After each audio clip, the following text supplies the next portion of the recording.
تو ابھی بھی آپ اپنی حکومت بچانے کے لیے ایسے بد کردار لوگوں کو بٹھانا چاہتے ہیں اپنے ساتھ.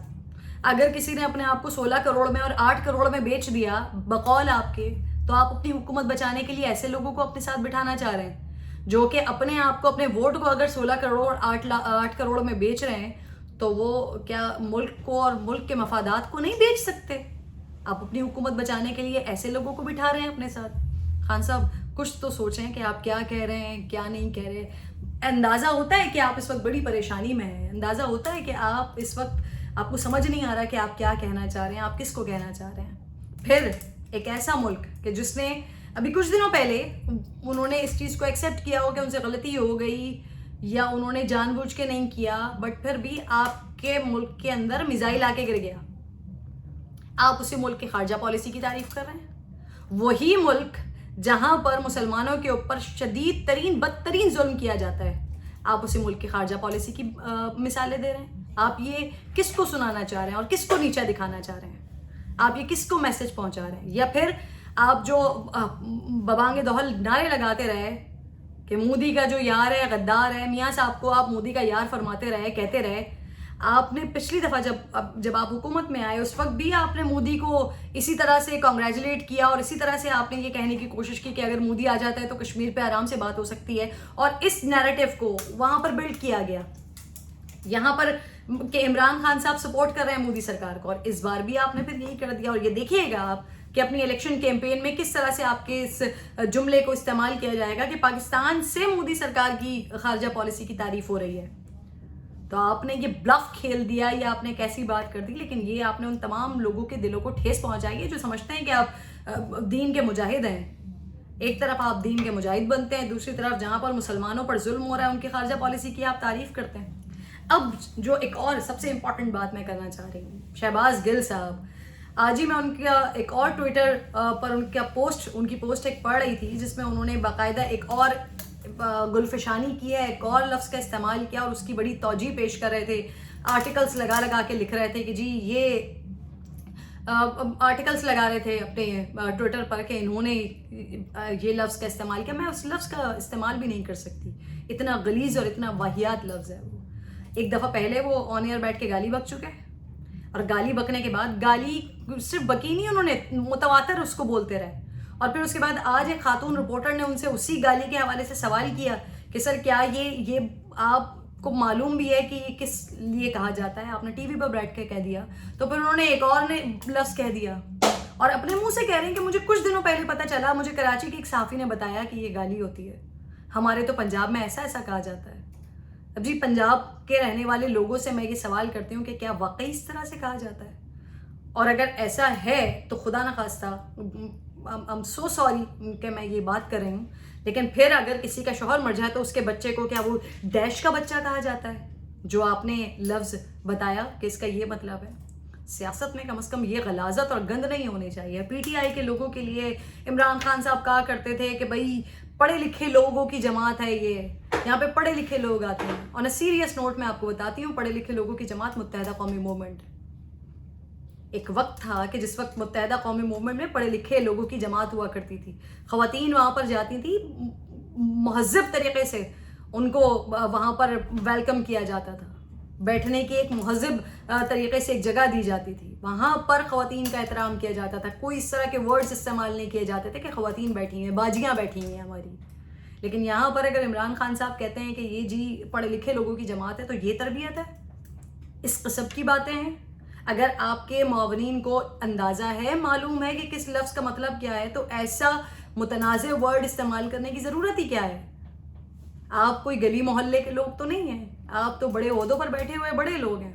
اگر بڑے لوگ ہیں تو کچھ بڑے پن کا مظاہرہ کریں. یہ گالم گلوچ گند غلاظت خدا را پاکستان کی سیاست کو اس سے دور رہنے دیں.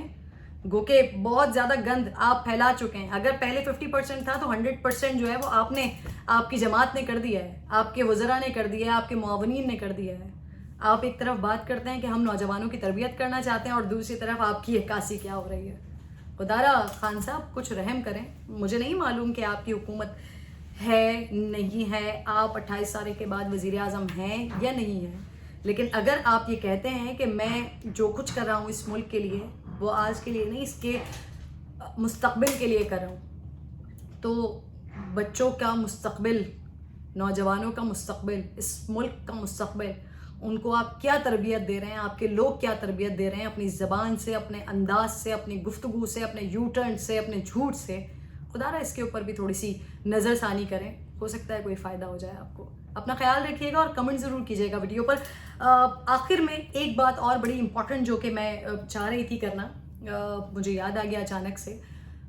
ٹویٹر کے اوپر اگر میں عمران خان کے خلاف کوئی پوسٹ کر رہی ہوں، کوئی ٹویٹ کر رہی ہوں، یہاں پر اگر آ کر کوئی عمران خان کے خلاف میں بات کر رہی ہوں یا ان کی جماعت کے خلاف بات کر رہی ہوں، تو اس کا ہرگز یہ مطلب نہیں ہے کہ میں مسلم لیگ نون کو سپورٹ کر رہی ہوں یا میں پاکستان پیپلز پارٹی کو سپورٹ کر رہی ہوں یا مولانا فضل الرحمان کو سپورٹ کر رہی ہوں.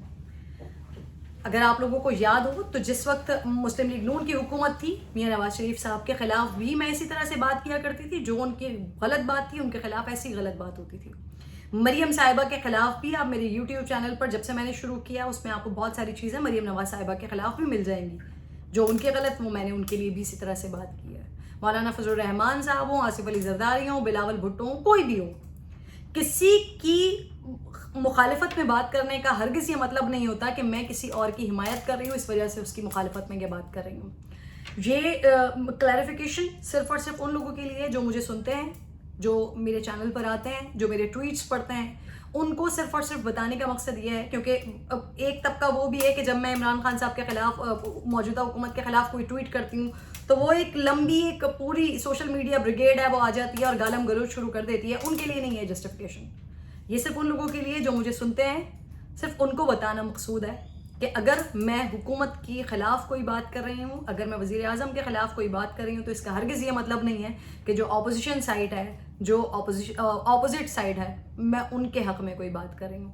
ان کے خلاف بھی، ان کے بھی غلط اقدامات پر میں ایسے ہی بات کرتی ہوں جیسے میں موجودہ حکومت اور عمران خان کے خلاف بات کرتی ہوں. اپنا خیال رکھیے گا. اگلی ویڈیو میں آپ سے ملاقات ہوگی. اللہ نے کے پان.